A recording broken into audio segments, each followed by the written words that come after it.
ఈ మాట చెప్పడానికి నేను ఇంత దూరం వచ్చిన మిమ్మల్ని అందరినీ సమీకరించిన ఇప్పుడు గవర్నమెంట్ వచ్చింది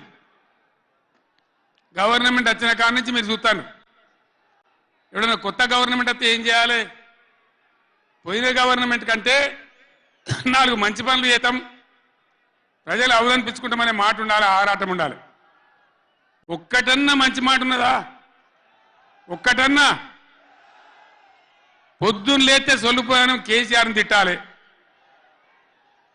కేసీఆర్ని తిడితే మీరు పెద్దోళ్ళు అవుతారా లేనిపోని బదనాములు పెట్టి కేసీఆర్ మీద బదనాం పెడితే మీరు పెద్దోళ్ళు అవుతారా ప్రజల హక్కులు గాలికి వదిలేసి ఏ విధంగా అసెంబ్లీలో మాట్లాడుతున్నారో ఎటువంటి దుర్భాష మాట్లాడుతున్నారో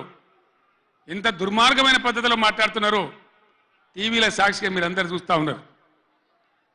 నేను మీ అందరిని కోరేది ఒకటే ఎవరికి అధికారం శాశ్వతం కాదు కానీ తెలంగాణ ప్రజల హక్కులు శాశ్వతం మన వాటా శాశ్వతం మన బతుకులు నిజం మన పిల్లల భవిష్యత్తు నిజం దానికోసం అధికారం ఉన్నా లేకున్నా తెలంగాణ ప్రజల పక్షాన కొట్టాడి రాష్ట్రం తెచ్చిన వాళ్ళం కాబట్టి బీఆర్ఎస్ సైనికులు కూడా దయచేసి అప్రమత్తంగా ఉండాలి మన పోరాటం కొనసాగుతూనే ఉండాలి ఆ విధంగా మనం ముందుకు పోవాలి నాకు కొన్ని విషయాలు అర్థమైతలేవు ఈ మైకోనికి మళ్ళీ ఏం పుట్టిందా ఏం చేయకమని వాడిని ఉన్నడుతుమని మేము కరెంటు తెచ్చినాం ఆ రోజు అంతకుముందు రాత్రి కరెంటు పొద్దా కరెంటు ఆగమాగం ఉండే గవర్నమెంట్ వచ్చిన తర్వాత టీఆర్ఎస్ గవర్నమెంట్ వచ్చిన తర్వాత